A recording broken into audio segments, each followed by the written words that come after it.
কাবুলিওয়ালা, ও কাবুলিওয়ালা, কালকে আসুনি কেন? এই নাও প্রসাদ খাও।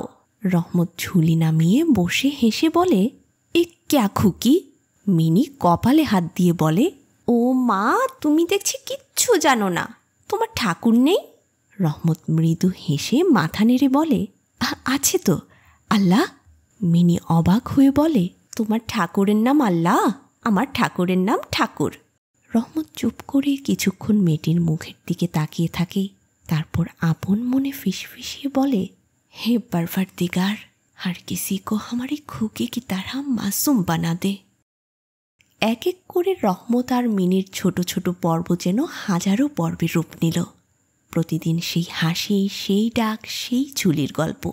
কখন যে এই নির্ঝঞ্ঝাট বন্ধুত্ব 1 বছরের পূর্ণতা পেল, আমরা কেউ টেরই পেলাম না। প্রতি বছর মাঘ মাসের মাঝামাঝি সময়ে রহমত দেশে চলে যায়।